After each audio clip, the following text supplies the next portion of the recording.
हाय, hello, नमस्कार मित्रांनो. 12 जानेवारी रोजी आपण स्वामी विवेकानंद जयंती म्हणजेच राष्ट्रीय युवा दिन साजरा करीत आहोत.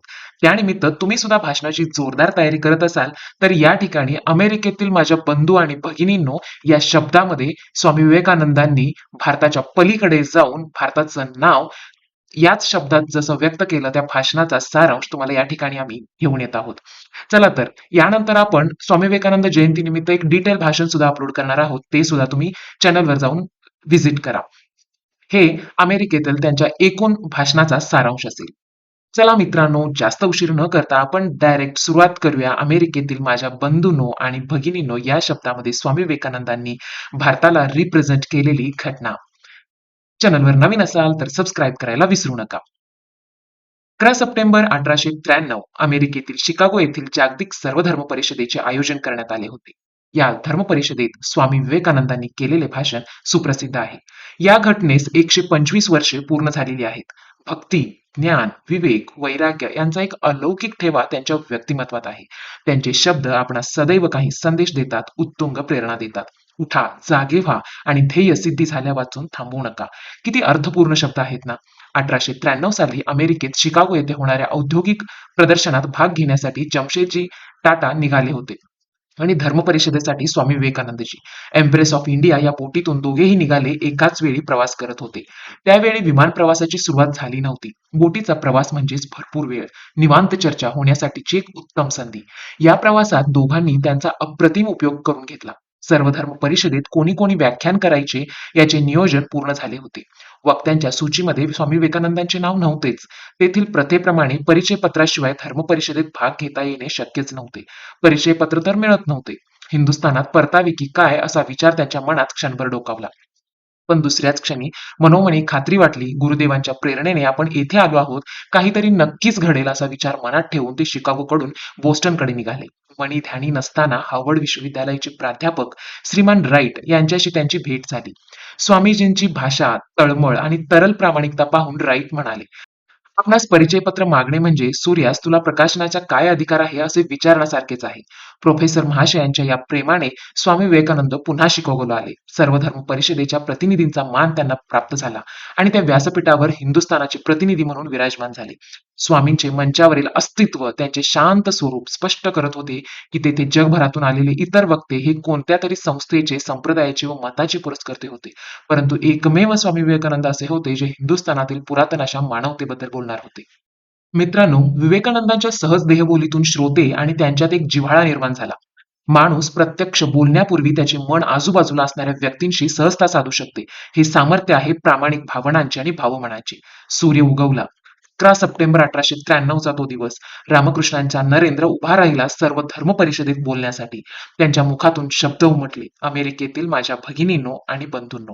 टाळ्यांचा प्रचंड कडकडाट झाला. त्यांच्या आधी बोललेले वक्ते आणि विवेकानंद यांच्या विचारधारेतील सकारात्मक फरक टाळ्यांच्या दीर्घ आवाजातून प्रकट होत गेला. पुढे विवेकानंद म्हणाले, तुम्ही जे हृदयापासून स्वागत केले त्याला उत्तर देण्यासाठी मी उभा आहे.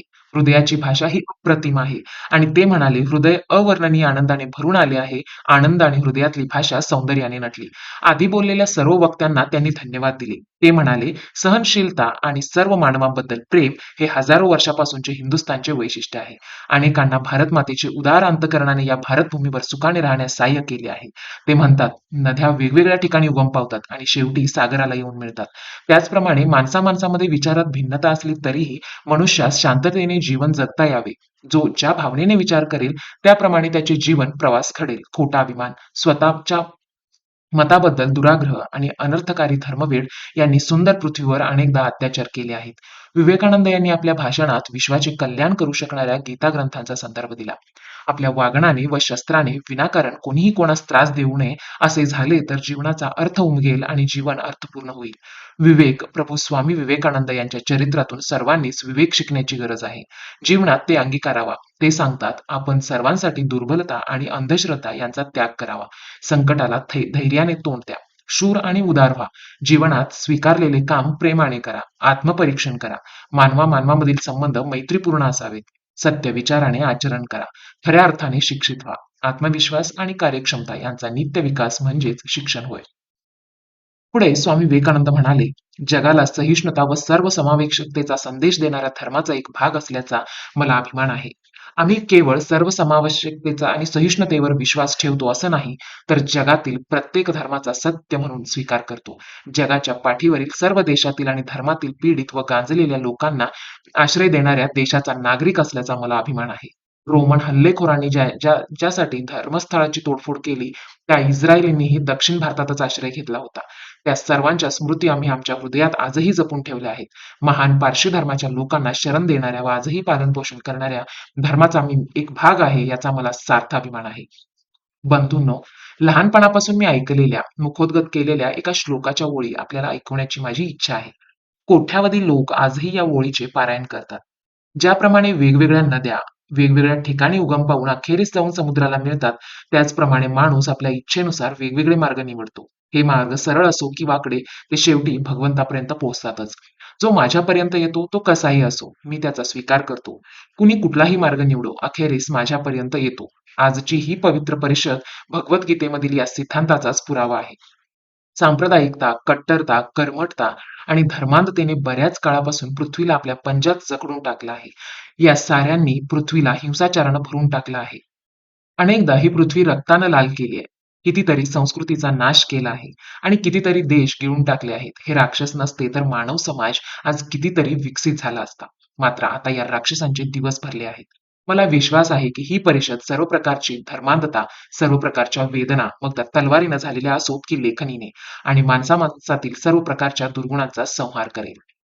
मित्रांनो, स्वामी विवेकानंदांचं हे धर्म परिषदेतील भाषण तुम्हाला कसं वाटलं, याबद्दल नक्कीच कमेंट करा. आणि लवकरात लवकर व्यासपीठ गाजवणारं 12 जानेवारी राष्ट्रीय युवा दिनानिमित्त स्वामी विवेकानंदांचं एक भाषण अपलोड करण्यात येणार आहे. तिथं सुद्धा अवश्य भेट द्या. चॅनलवर नवीन असाल तर सबस्क्राईब करायला विसरू नका. धन्यवाद. जय हिंद मित्रांनो.